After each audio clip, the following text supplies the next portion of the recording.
সকল অশান্তির দুইটা মূল আছে, আরেকজনের সাথে নিজেকে তুলনা করা, আরেকটা হলো আরেকজনের কাছে কি করা, আশা করা।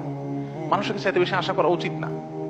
স্বামী হোক, স্ত্রী হোক, ননদ হোক, দেবর হোক, শ্বশুর বাড়ি হোক, এমনকি বন্ধু বান্ধব হোক, আপনার কোনো বন্ধু বান্ধব যদি আপনার সাথে বেঈমানি করে, আপনার খুশি হওয়া উচিত। খুশি হওয়া উচিত। কেন খুশি হবেন? বেঈমানি করলে আবার খুশি হবেন কেন? খুশি হবেন এই জন্য যে আলহামদুলিল্লাহ একটা জায়গায় ছিলাম এতদিন, আল্লাহ আমাকে জায়গাটা চিনিয়ে দিস। যদি বেঈমানিটা এখন না করতো, আমারে আরো কিছুদিন বাড়াইয়া তারপরে করতো, আমি আরো বেশি ক্ষতিগ্রস্ত হইতাম। আল্লাহ শুকর, আলহামদুলিল্লাহ আমি যে জায়গায় সময় ব্যয় করছি, এরকম জিগরি দোস্ত বানায় রাখছি, ও আসলে কালসাপ, এটা আল্লাহ তাআলা আমার জানাই দিছে। আলহামদুলিল্লাহ, আমি খুশি হয়ে যাব। নেগেটিভ জিনিসটাকেও পজিটিভ ভাবে আমরা দেখতে পারি। যত হতাশা আছে, এই হতাশা দূর বেশিরভাগ ক্ষেত্রে হয়ে যাবে শুধু মেন্টালিটি পরিবর্তন করলে। আল্লাহ আমাদেরকে সেই তৌফিক দান করুন। আমাদের কিচ্ছু নাই, ঘরে অল্প স্বল্প আছে, আমরা যার আছে তার সাথে তুলনা করবো না। আমার যা আছে তা নিয়ে অনেক হ্যাপি, আলহামদুলিল্লাহ। আল্লাহ আমার ছেলে মেয়ে সুস্থ রাখছেন, ক্যান্সার দেন নাই, বড় কোনো ব্যাধি দেন না, আল্লাহ শুকর।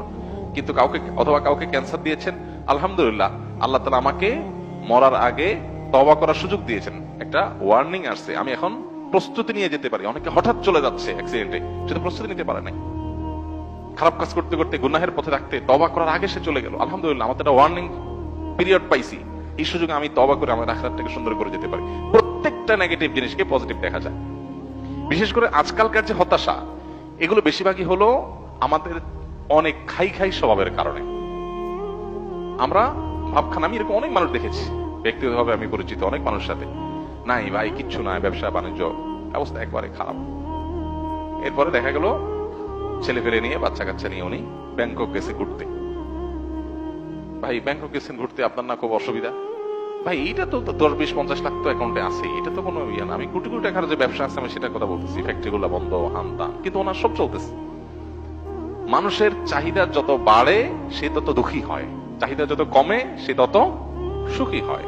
এই জন্যই কানাআত বা অল্প তুষ্ট থাকার শিক্ষা নবী সাল্লাল্লাহু আলাইহি ওয়াসাল্লাম দিয়েছেন। মুসলমান কখনো খাই স্বভাবের হবে না। যত বেশি খাই স্বভাব হবে, যত বেশি অন্যের কাছে আশা থাকবে, তত বেশি আপনি দুঃখী হবেন।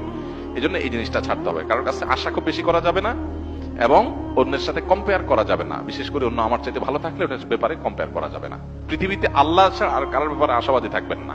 এমনকি নিজের মা বাপও না, নিজের স্ত্রীও না, স্বামীও না, সন্তানও না, ভাই বোনও না, জিগরি দোস্ত না, কারোর ব্যাপারে না। আশা করেন, খুব বেশি আশা করে বসে থাকেন না। আশা করার পাশাপাশি এটার জন্য প্রস্তুত থাকেন, যা আশা করতেছেন তার উল্টাটাও হতে পারে। মোচের তেল দিয়ে গেছেন, অনেক কিছু আশা করতেছেন, যা দেখেন জিরো। হাইসা দিবেন যে আমি তো বোকা ছিলাম, এই জায়গায় আমার নসিবে এটা বরাদ্দ ছিল না, অথচ আমি মোচের তেল দিয়ে আসছি। ভাও, কাঁঠাল খাওয়ার জন্য মোচের তেল দিয়ে আসছি, হাইসা দেখি কাঁঠালই নাই, কাঁঠাল পুরোটাই নষ্ট। তাহলে আমি অহেতুক একটা প্রস্তুতি নিছি, আমার তকদির এটা ছিল না। তো ইমানদার নিজের জীবনটাকে ইজি করার চেষ্টা করবে, সে সুখী থাকবে ইনশাআল্লাহ তাআলা। আল্লাহ আমাদেরকে তৌফিক দান করুন।